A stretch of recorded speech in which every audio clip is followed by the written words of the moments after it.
quickly, did you see, obviously Ben Shalom had his first show tonight.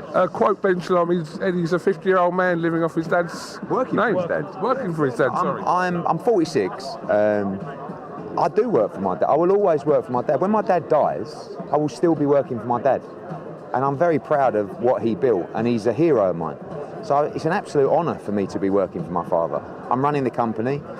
We have made it together, I guess, the most successful sports business company in the history of our country, with a valuation well in excess of £1 billion. I think we've done really well. So I'm happy to work for my dad. You know, I know everybody's going to want to get my reaction to what he said, but my thoughts are with him. I mean, I saw some of the stuff tonight. I mean, it's you know, sad times. And did Fraser Clark lose? Yeah. Yes. I love Fraser, but obviously that's another one of his fighters that are done and gone now. And his other fighter, the biggest star of his stable, just boxed on there for me and was absolutely sensational. So, you know, there's lots I could say, but like I said, my thoughts are with him. And this isn't for everybody. Do you know what I mean? When your back's against the wall, what you can't do is go missing and just have no backbone. What's the animal with no backbone? What's an animal with no backbone? What's it called? With no vertebrae? Jellyfish? No. But listen, he's got a lot of work to do. But one thing he says is, you know, I don't like the whole victim, you know, all that. They just don't want to let me in. Oh, what do you think happened with me? I mean, you're going back to when I come along. Every promoter in the business got together and had a photo where they all put their hands in the middle and said, we're coming to get hurt. And look what happened. I smashed them all up. And do you know what? I'm that sick in the head that I thought, fuck it, I'm going to do it in America as well. And they all did it in America as well. Leonard Ellerby, Oscar De La Hoya, Bob Arum. Look at me now. So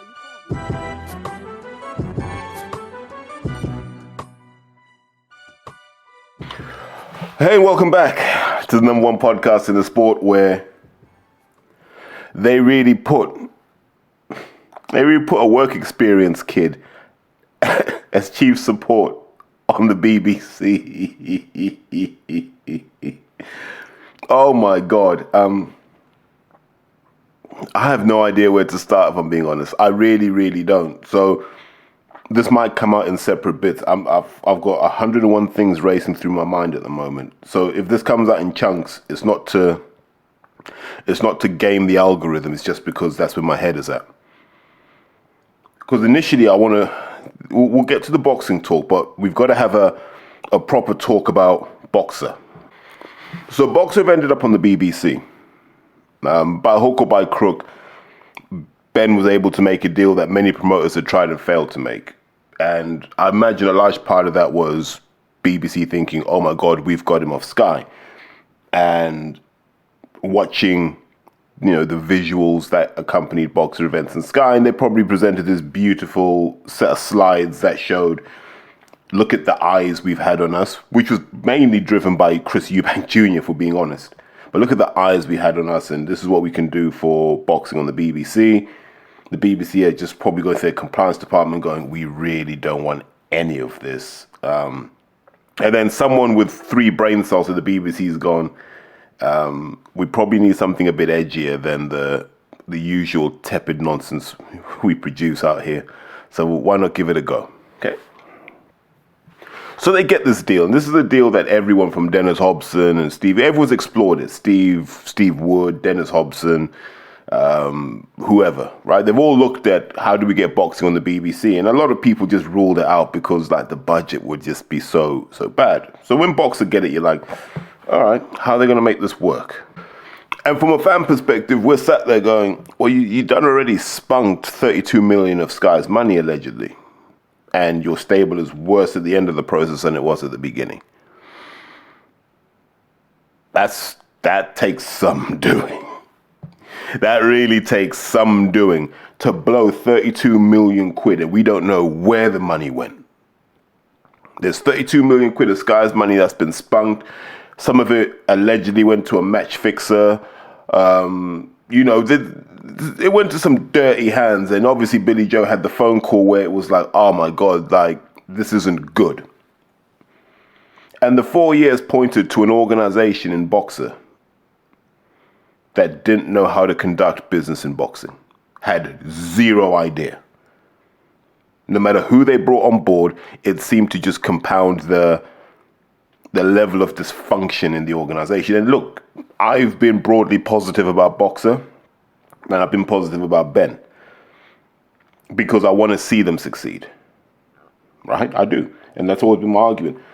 We've had Frank and Eddie for so long now, it would be nice to get, the third way of doing things involved. I'm worried that it's not Ben at the moment. That's my worry. My worry is all of this garbage we're seeing is what he thinks we want to see. And that the moderate voices, the boxing voices, aren't being heard. Because I refuse to believe after what I saw on Saturday night that anyone advocated for boxing fans when they put that horse shit together. And that's what it was. It was horse shit. It was terrible. It was garbage. It was bad. It was boxing going back to the days of Audley Harrison. I mean, that's where we went back to. I don't even know, man. I'm worried at the moment that we're going to end up back where we were 20 odd years ago, yeah, where the BBCs are home to guys like Nicky Cook, Mark Smallwood, etc., and, a Robin Reed who had seen better years. And people didn't like it then. Guys like Dominic Negus were on there who, careers didn't really go anywhere. And the BBC's like, what are we spending money on, right? And boxing seems to be a lot of that at the moment. In tech, we call it vaporware. You get told what it will do and you get it and it doesn't do the thing, right? It just doesn't do the thing. Bear in mind, this is 4 years after they started with Sky. 32 million quid spent with Sky.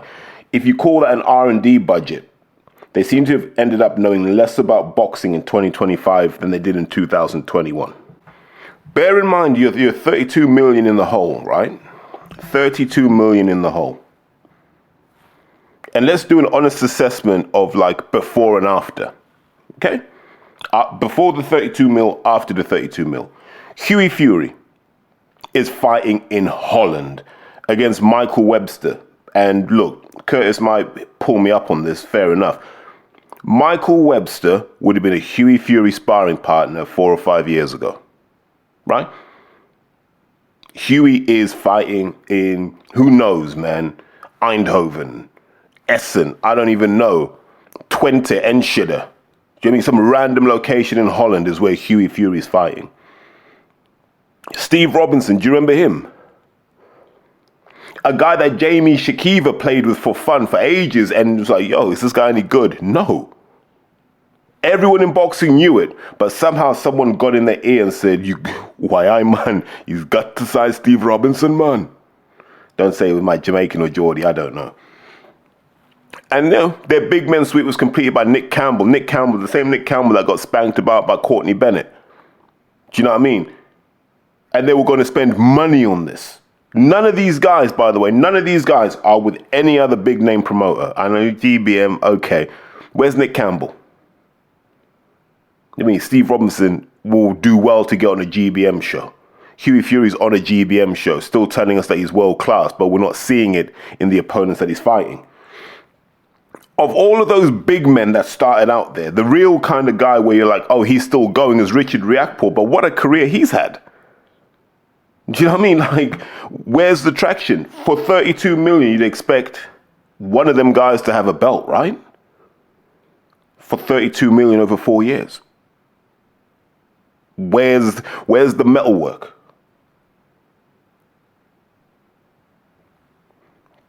Mikel Lawal. We don't know where Mikel Lawal is. I think that's actually a real tragedy. I'd love to see Mikel Lawal have another go. I think cruiserweight's in a space now where he'd be all right. He just needs to train with a good trainer. A good experienced trainer. Why the hell he's not with Tox? Oh, beyond me. I'd have stuck with Tox or I'd have gone with Don Charles. Mikel Lawal has something about him, but I think emotionally the boxing kind of got to him. Scott Forrest, you already know, okay? You can go through all of these guys, and look, Jermaine Brown's one of my guys. I love Jermaine Brown. I think Jermaine got the platform and didn't rise up, would be my take on it. I think they gave him all the chances he needed, and now Jermaine's on the road back. Brad Rear, Brad is Brad, but what's he doing with boxing? Nothing. 32 million quid in, nothing, no traction. Still a small hall guy that occasionally gets TV shows. Joe Pigford, God knows.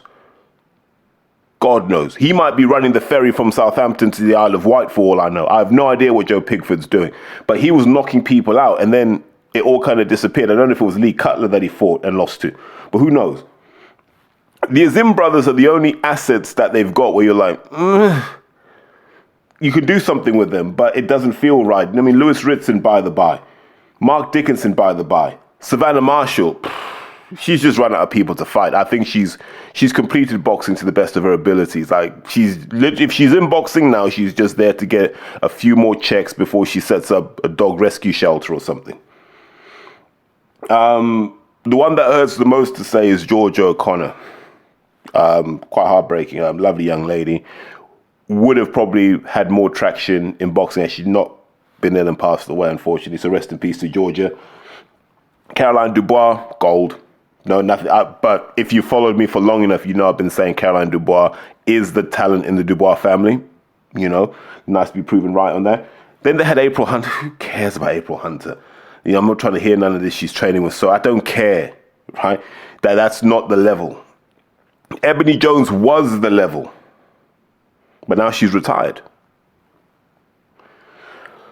Lewis Ritson, Vidal Riley. There's loads of names, yeah, but you're 32 million in, and you haven't retained any of those really, apart from maybe Richard. You've retained Richard, but Richard's had to go to heavyweight so you can get some money out of him. He ain't fighting on the BBC. Can't afford to have him on the BBC.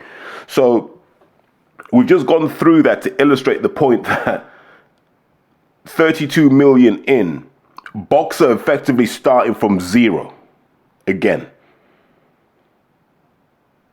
That's crazy. Look, I'll put it out there now. Ben Shalom can pay me 200 grand. I'll give him a 5-year strategy, what to do, who to sign, how to maneuver them, how to do this, how to do that. 200 grand, one-time deal. I will do that. If you follow that blueprint, you won't be starting at zero a year from now when the BBC are like, oh my God, what the hell have we done here?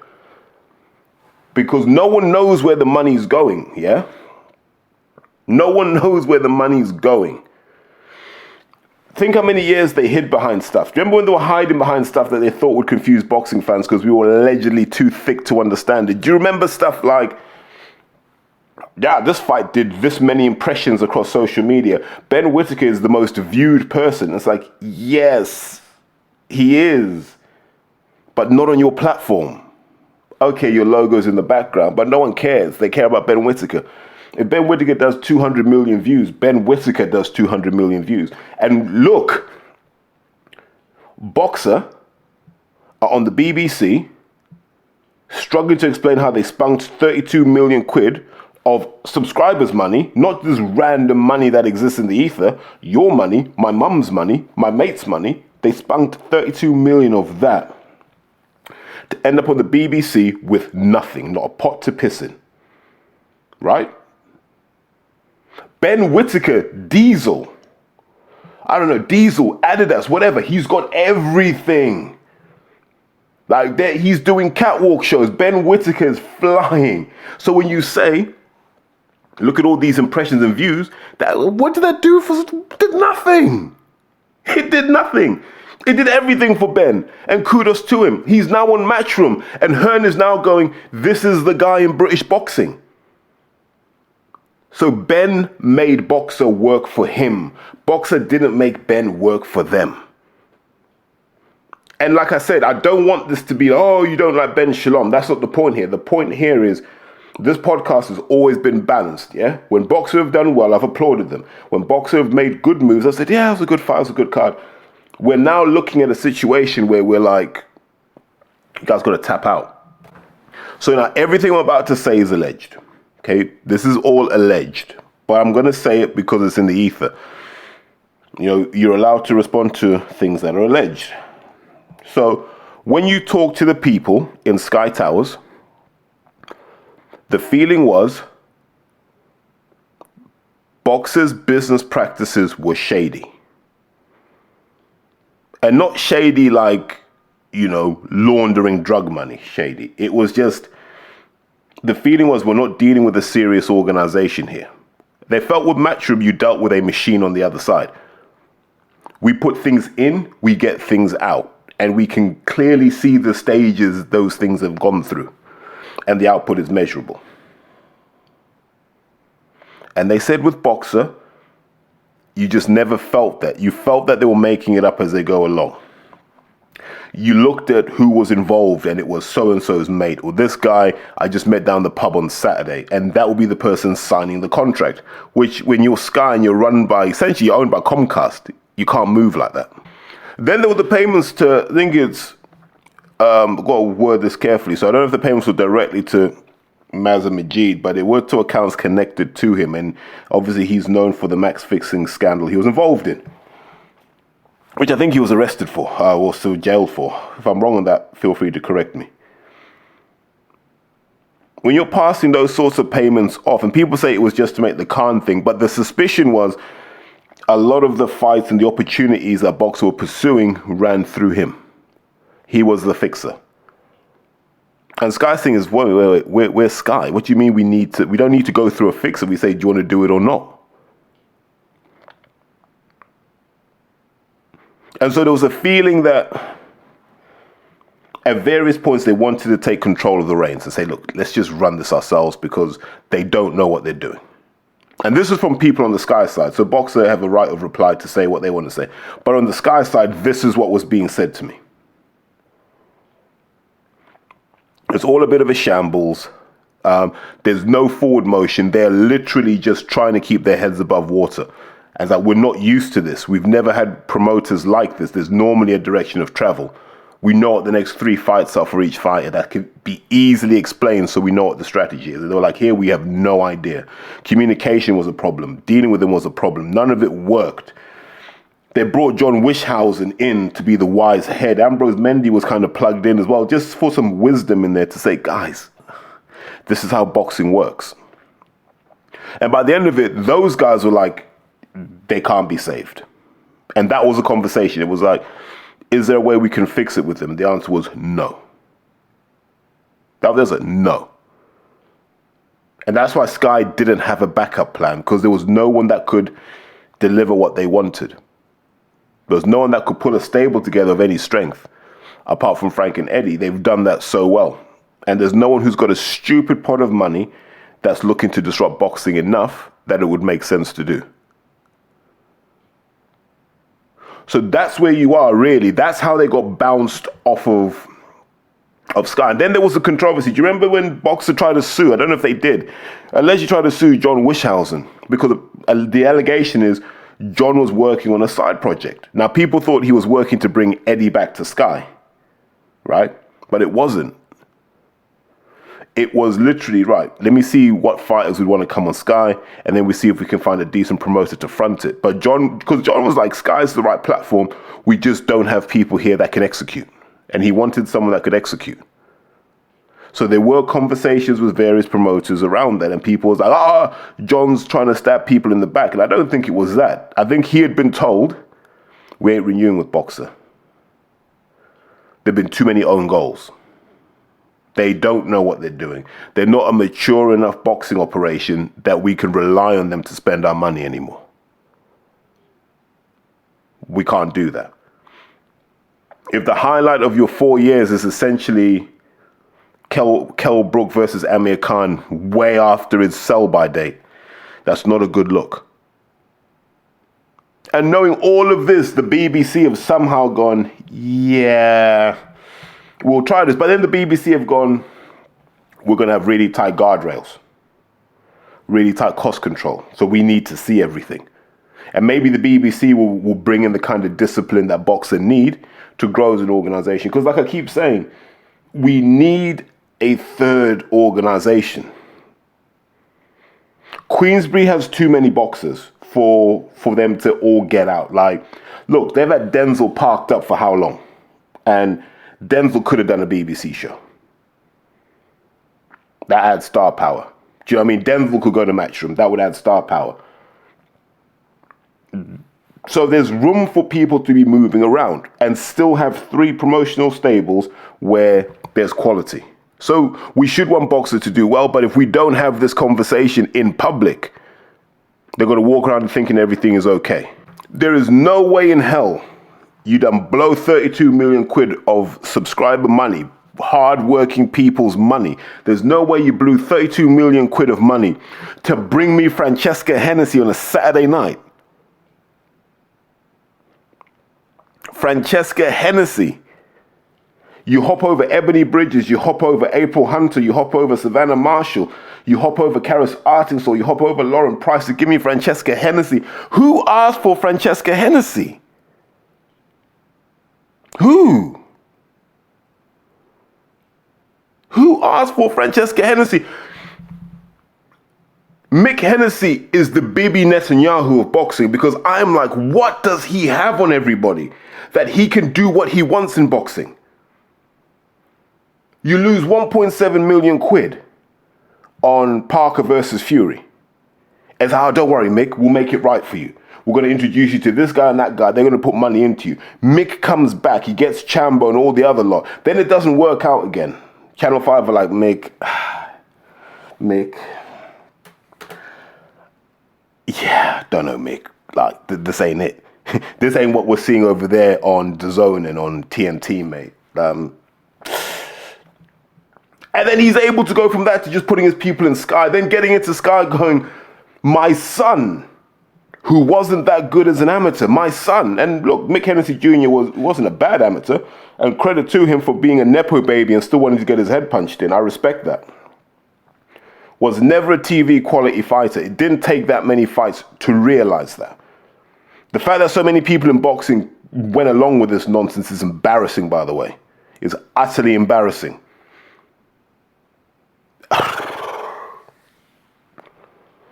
Then the daughter comes through and people are like, oh, well, she did this in boxing and she did that.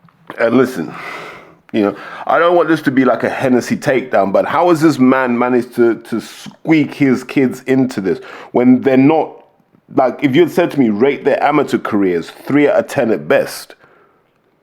People go, oh, she got to the final, this got to the final of that. Sometimes you're the only 2 people in the draw, so it's a final. You're in the final by default. There is no extensive experience of her dealing with her peers. There is no experience of her being someone to look out for. If she's not Mick Hennessy's daughter, she will be the same nail technician, obviously with her own salon, that the girl she fought was. Because how do you go on BBC and you're fighting a nail technician from Slovenia, wherever it is she's from? You're fighting a nail technician. And you hit her with 4 punches. And the nail technician went, is that it? And just walked through them like they were nothing. Can you imagine the first time you watch boxing and you've seen this girl dancing like a clown on the way to the ring, like dancing. And your immediate thing when you see someone dancing is, this isn't a hard fight. This is not a hard fight. So you're like, well, why am I watching it? That's what I'm like, why am I watching this? You're coming out dancing like a clown. And the thing is, this is coming out of iBox. Like, you know, I look at iBox, Al, Eddie, etc. I'm like, these are quite like old school serious guys. I'm like, why are you signing off on this? I get dancing. Let's say you're an accomplished Olympian and you've knocked people out and you've done this, you've done that. You want to have a little boogie, that's okay. But you're not that. You're nowhere near that. You're fighting nail technicians. You're fighting the girl that served me at Shell not long ago, where it was like 15 liters of diesel and some flaming hot Cheetos. Do you know what I mean? And I had to put my PIN number in the thingy because I just hit my contactless limit. That's about it. Slavka, whatever her name was. They're the people you're fighting. And the thing is, I'm looking at iBox. I'm like, you lot are just there going, it makes sense. This doesn't make sense. You can't be part of debasing boxing. She's debasing boxing because she's only there because of her dad. Right? She's only there because of her dad. You're famous because you dance, and then you don't fight people. You fight and you run away from nail technicians and shelf stackers. It's okay to be a Nepo baby, right? But look at how Conor Benn and Eubank Jr. had to do it. They had to do it tough. And they had to do it with the criticism of you're only there because of your dad.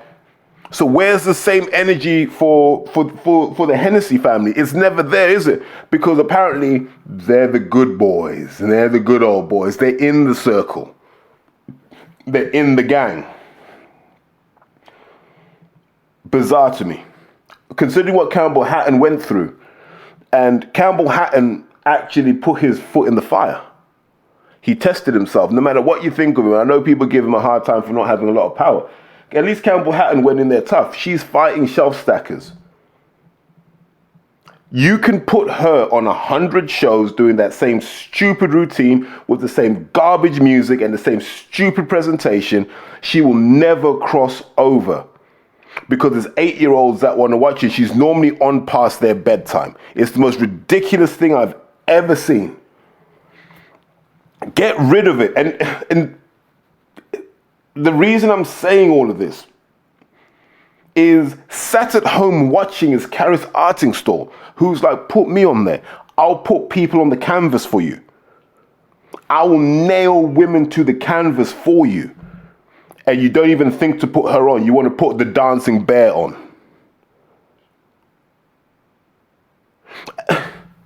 And they're not even like good dance.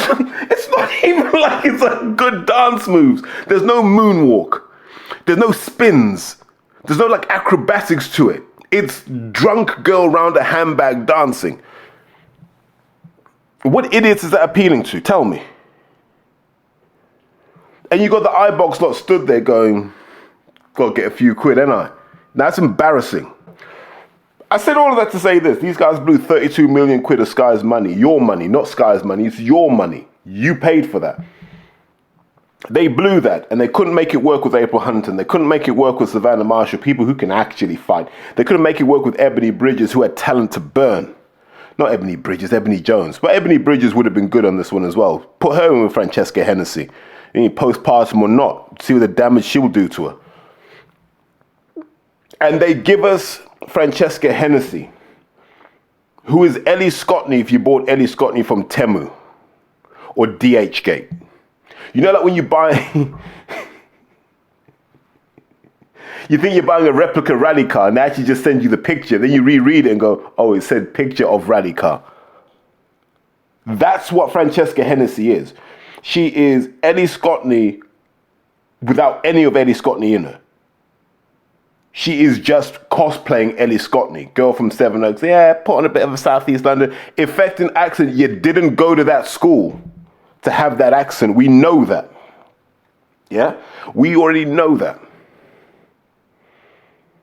It's that same Eddie Hearn thing of, if I can convince you I'm like you. You know, it's that old adage, isn't it?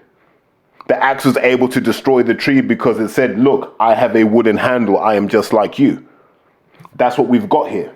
And iBox is signing off on this. Why? Should have cut their losses. I mean, like, this is killing boxing. Karis Artingstall, Lauren Price, etc. sat at home watching this clown show. Why? Why? Tell me, why? Proper fighters like Jack Massey having to fight on iPlayer. She fights on BBC Two. How does that make sense? Explain that to me. 32 million quid wasted. All of that getting things wrong. To get things wrong in a whole new way again? It's almost like they were like, well, Sky were wrong, we were right. We know exactly what we're doing here. We're going to keep doing stuff that's not related to boxing in the hope of getting people excited about boxing. It is the stupidest business plan ever. Someone in Boxer has to show me Where are the personas you drew up on a whiteboard and said, who are the personas that will watch a boxing product from Boxer? 5 personas. Maybe there's someone like me who's inherently cynical. What does he need? He needs proper fights. He needs proper fights and less fluff.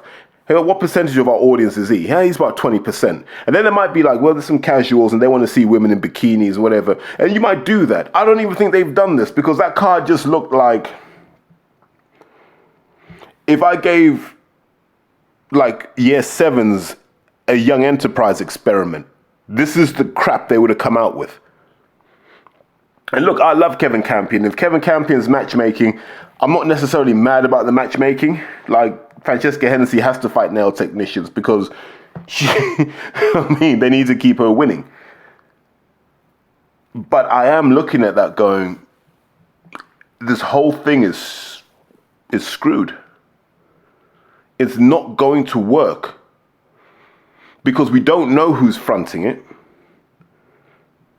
We don't know what they're trying to achieve because I don't think they know.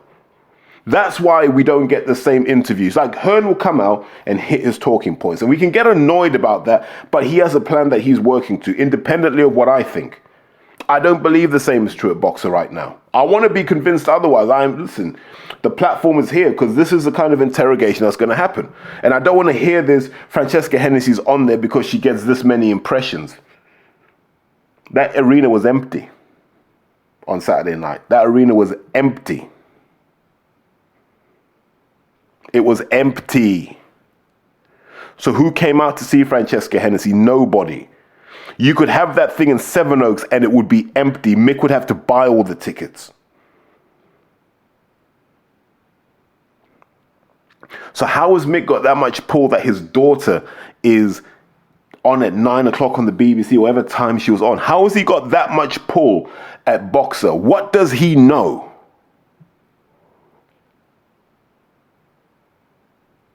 What does he know?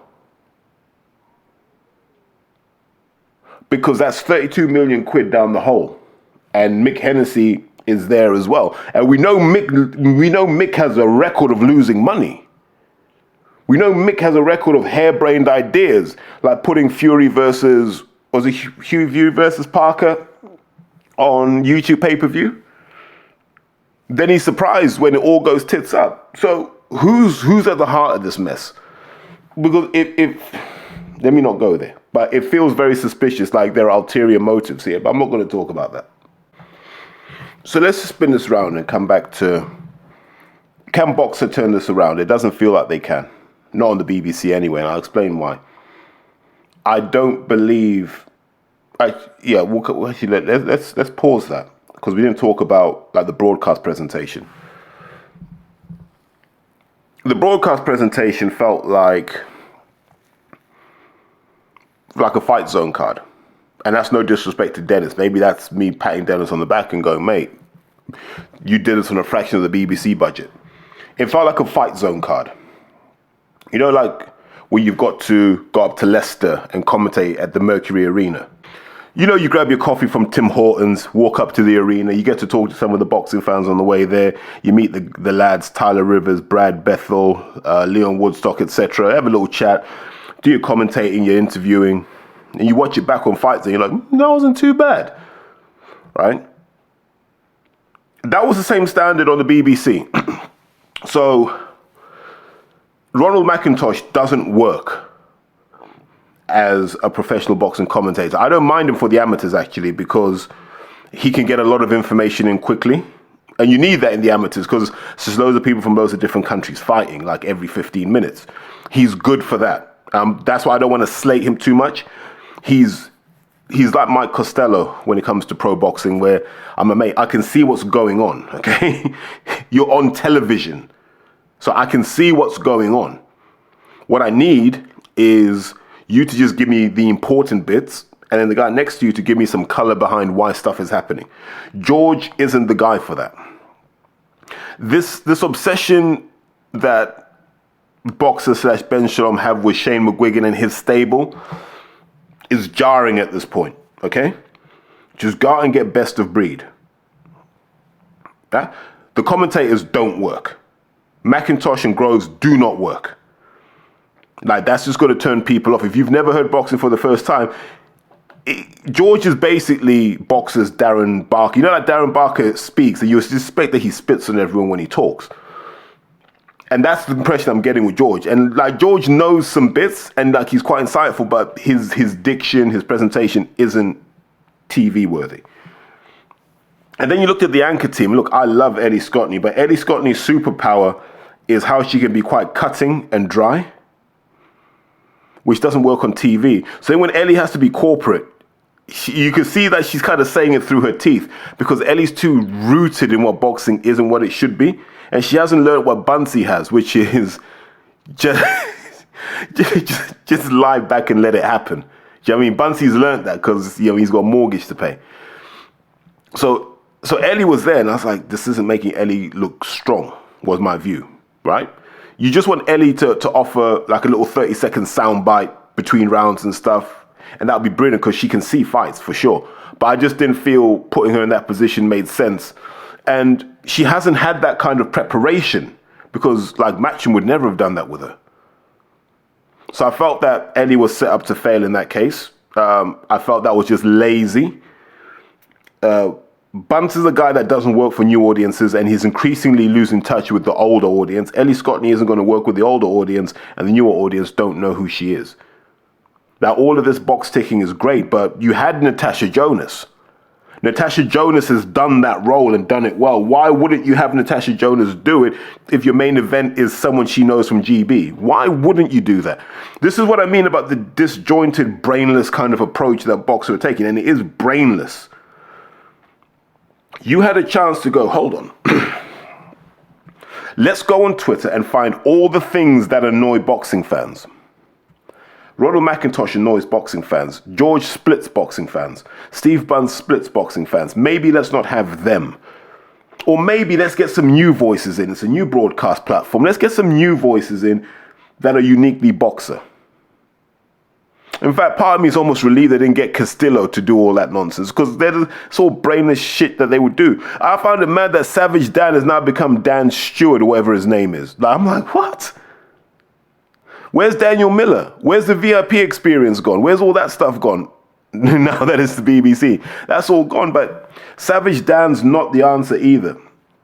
This is just a shambles from top to bottom. Like, you had a chance to really rebuild a product with Boxer.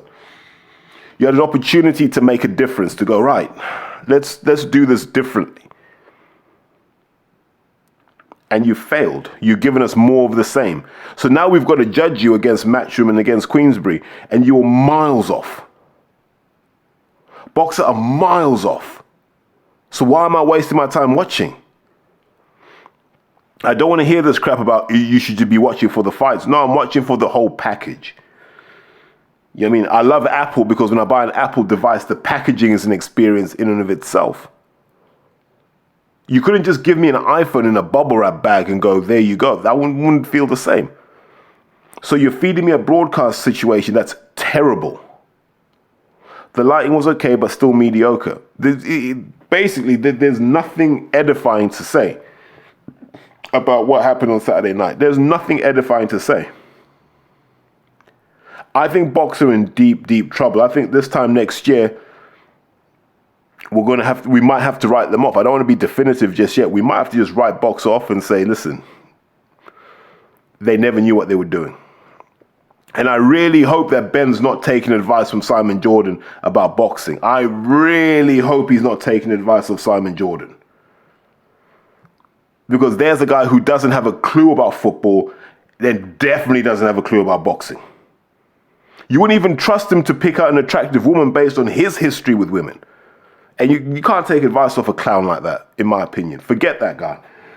I think Boxer are in trouble. I think if that's the best you can do for a debut, I have zero interest in anything else that's going to happen with Boxer. Right now, I have no interest, and they're going to have to go double hard to convince me that there's something there at Boxer. Because right now, there isn't. If I have to watch Francesca Hennessy, and remember, they wanted Fraser Clark to win. That's why they gave him the homecoming. He was meant to become British champion. That was the story. Jamie was meant to be the pantomime villain. But in the next episode, we're going to talk about that. But I just had to get this out the way because I didn't want this energy to color the boxing talk. You know what I mean? Because there are real problems at Boxer. And I think they've gotten away with not being scrutinized because we've been kind of focused on the Hearn, Frank, Saudi situation. But we've got to start watching Boxer. Because remember, they took 32 million quid of your money to give you Francesca Hennessy doing the Macarena. Don't forget that.